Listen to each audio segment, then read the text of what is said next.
Hello students, today in this video we will continue with the story A Horse and the Two Goats. So open page number 64. At this state the mutual mystification was complete. Mystification means confusion, and there was no need even to carry on a guessing game at the meaning of words. The old man chattered away in a spirit of balancing of the credits and debits of conversational exchange and said in order to be on the credit side. So Mooney thought that it is better to continue talking. O Honorable One, I hope God has blessed you with numerous progeny. I say this because you seem to be a good man, willing to stay beside an old man and talk to him, while all day I have none to talk to except when somebody stops by to ask for a piece of tobacco. But I seldom have it. Tobacco is not what it used to be at one time, and I have given up chewing. I cannot afford it nowadays. Noting the other's interest in his speech, Mooney felt encouraged to ask. Now Mooney realized that even the foreigner is taking interest in his speech. So he continued. How many children have you? With appropriate gestures with his hands, realizing that a question was being asked, the red man replied, I said 100. So now you can see Mooney is asking about children, and here the fellow is replying how much he will pay for that horse statue. So the red man replied, I said 100, which encouraged Mooney to go into details. How many of your children are boys and how many girls? Where are they? Is your daughter married? Is it difficult to find a son-in-law in your country also? So Mooney, he started asking so many questions. In answer to these questions, the red man dashed his hand into his pocket and brought forth his wallet in order to take immediate advantage of the bearish trend in the market. So what he did, the red man dashed his hand. Dashed means he put his hand into his pocket and he took out his wallet. He flourished a 100-rupee currency note and said, well, this is what I meant. The old man now realized that some financial element was entering their talk. Now when he saw that he has, what the foreigner has done, he has taken out a wallet. So Mooney realized that now he is talking about money. Some financial element was entering their talk. He peered closely at the currency note, the like of which he had never seen in his life.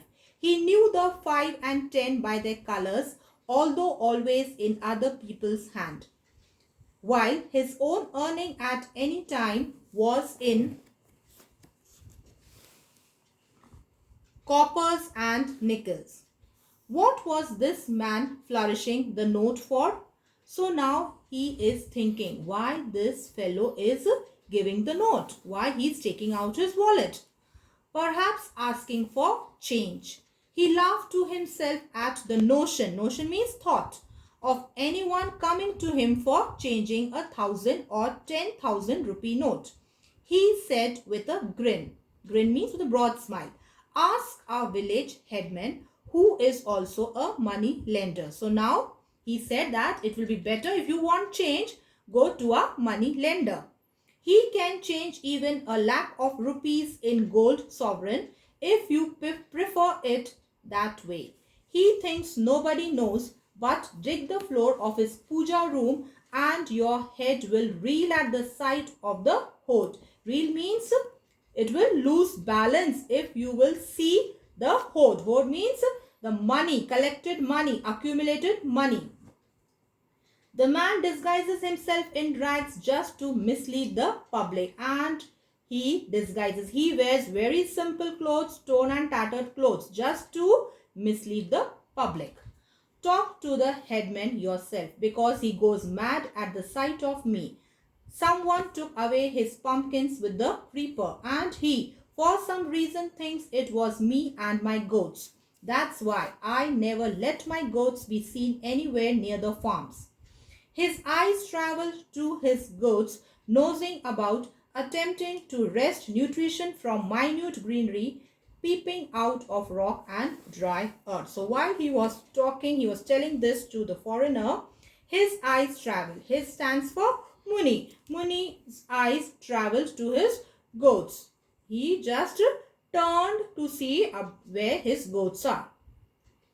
The foreigner followed his look and decided that it would be a sound policy to show an interest in the old man's pets.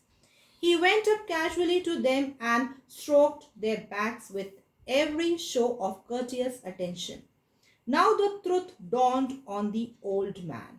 Dawn means now it was clear to Mooney.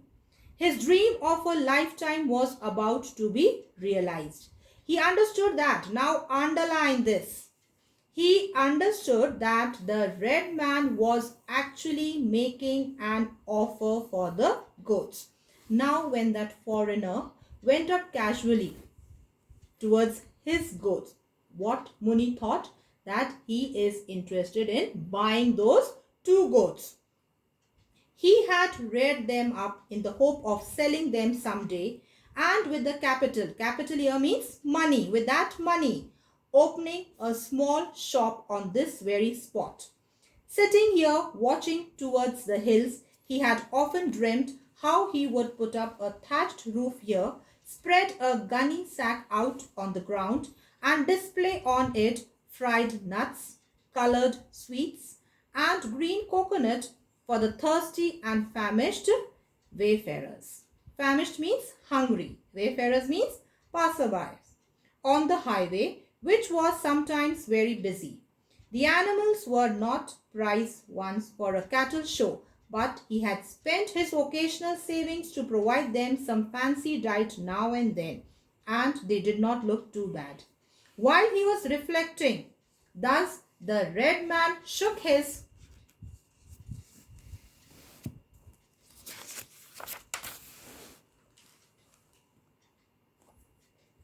hand and left on his palm 100 rupees in tens now, suddenly realizing that this was what the old man was asking. It is all for you, or you may share it if you have a partner. The old man pointed at the station wagon and asked, "Are you carrying them off in that?" "Yes, of course," said the other, understanding the transportation part of it. The old man said, "This will be their first ride in a motor car." Now Mooney asked, "Are you taking them in your vehicle?" So the fellow replied, "Yes." So Mooney said, "This will be their first ride in a motor car. Carry them off after I get out of sight, otherwise they will never follow you but only me, even if I am traveling on the path to Yamlok." He laughed at his own joke, brought his palms together in a salute, turned round and went off, and was soon out of sight beyond a clump of thicket. Thicket means dense group of bushes or trees, and clump means small group of plants and trees growing close together. The red man looked at the goats grazing peacefully, perched on the pedestal of the horse. Perched means he sat down there on the pedestal, on that platform. As the westerly sun touched off the ancient faded colors of the statue with a fresh splendor, he ruminated. Ruminated means he thought. He must be gone to fetch some help, I suppose. He means Mooney. So he thought that Mooney must have gone to bring some people to help them, I suppose, and settled down to wait. When a truck came downhill, he stopped it and got the help of a couple of men to detach the horse from its pedestal and place it in his station wagon. He gave them 5 rupees each, and for a further payment, they siphoned off gas from the truck and helped him to start his engine. Mooney hurried homeward with the cash securely tucked away at his waist in his dhoti. He shut the street door and stole up. Stole up means he went up softly to his wife as she squatted before the lit oven, wondering if by a miracle food would drop from the sky. Mooney displayed his fortune for the day. She snatched the notes from him, counted them by the glow of the fire, and cried, 100 rupees? How did you come by it? Have you been stealing? I have sold our goats to a red-faced man.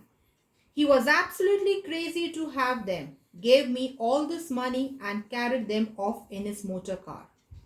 Hardly had these words left his lips when they heard bleating outside. So what happened? Hardly had these words left his lips. They heard, two of them, Mooney and his wife, heard bleating outside. She opened the door and saw the two goats at her door. Here they are, she said. What's the meaning of all this? He muttered a great curse and seized one of the goats by its ears and shouted. Muttered means to say something softly. So Mooney muttered a great curse and seized one of the goats by its ears and asked that goat, where is that man? Don't you know you are his? Why did you come back? The goat only wriggled in his grip. Wriggle means to twist and turn. He asked the same question of the other two and same question he asked the other one also. The goat shook itself off. His wife glared at him and declared, if you have thieved, the police will come tonight and break your bones. Don't involve me. I will go away to my parents. So this completes your story. I hope so it is clear to you. Thank you. Stay home. Stay safe. God bless you all.